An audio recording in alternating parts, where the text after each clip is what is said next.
Let's replace the busk on my corset with an open-ended zip. When I videoed my burlesque act the other day, there was one part that I wasn't particularly happy with, and that was the corset removal. Now, the reason for this was that the length of time I had in the music to take the corset off just didn't feel like enough. While it was completely doable, there just wasn't enough time to tease the audience. So, by replacing the fastening with a zip, it means I can get the corset off a lot easier and quicker and spend more time teasing the item. So here I'm just assessing where I want to unpick in order to remove that busk and replace it with a zip, and it looks like it's going to be the very edges of the corset there. Now, annoyingly, I seem to lose all of my seam rippers. I've bought hundreds over the years and they just go walkies. I don't know where. So I'm having to use nail scissors to do this unpicking. It was actually easier than I thought it was going to be, thank goodness, because my patience is not great at the moment. So I unpicked the seams on both sides and removed the busks, making sure that I removed all of the annoying little tiny bits of thread as well. And I also had to do part of the binding because the zip needed to be fully enveloped by both sides of the fabric. Once this was done, I was able to offer up the zip and just make sure that everything was going to work out. Annoyingly, my zip was exactly the right length, so there was no room for maneuver here at all. I had to get the zip at the very end of the fabric. When checking this out, I noticed that I needed to tuck the binding in first to make sure it was all neat and tidy. The only way I could stitch this back down was by hand because it was so small and fiddly. So here I'm just tucking all of the binding in between the layers of fabric and stitching it all back down neatly in place. Now this is done, I am able to place the zip in between the two layers of fabric, making sure everything is lined up perfectly, giving myself just a millimetre or two between the edge of the fabric and the actual zip so that it has space to move freely. Once I was happy with the positioning, I then pinned everything down in place. And then just looking at the top part of the zip here, you'll see there's some extra fabric which will need to be folded over. Now on this right hand side of my corset, there is an extra panel that sits behind the front.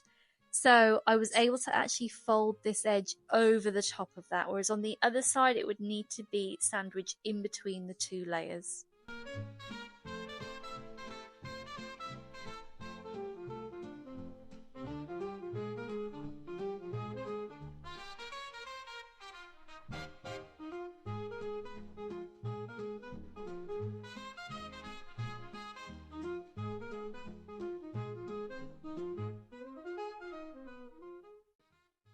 Once pinned down, it was time to take it to the sewing machine, but first I needed to replace my foot with a zipper foot, and this just means that there's some extra depth there that you can place the zip underneath so you're not getting caught in your machine and it's running through freely.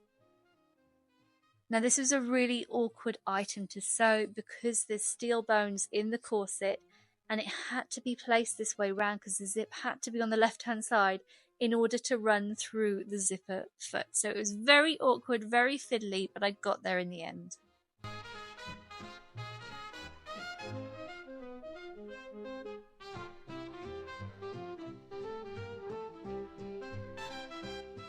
Once stitched down, I then needed to make sure that the bra part of the corset was firmly fixed to the corset, because when you're removing these items on stage, you don't give it a second thought. You just tear it off and you throw it down on the floor. So everything has to be stitched, double stitched, triple stitched. It has to be secure. Once that was done, I repeated the whole process on the other side.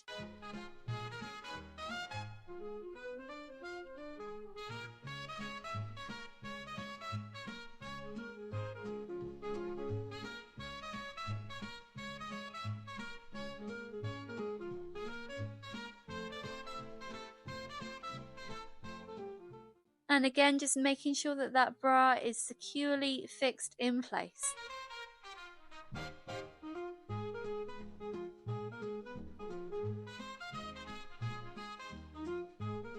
Now that was all complete and the zip was sewn on, I could see I had those little holes left over from where the busk was. So I decided I was going to add some beading to this area to hide those little holes. I wanted a droplet bead at the end of each thread, so here I'm just threading through the droplet bead before then bringing the two ends of thread together, which will then go through another bead. And I decided I wanted to lengthen the beads as they went down. So the first hole has just one droplet and one bead. The next hole down has one droplet and two beads, and so on.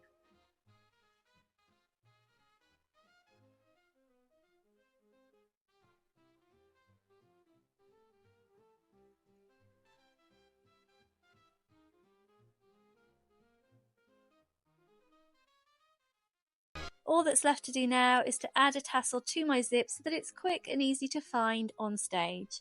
This was such a simple task, I can't believe I've never done this before. If you're interested in learning how to do your own burlesque costumes, then be sure to subscribe to my channel because I'm going to be working my way through all of my old costumes, doing lots of upgrades.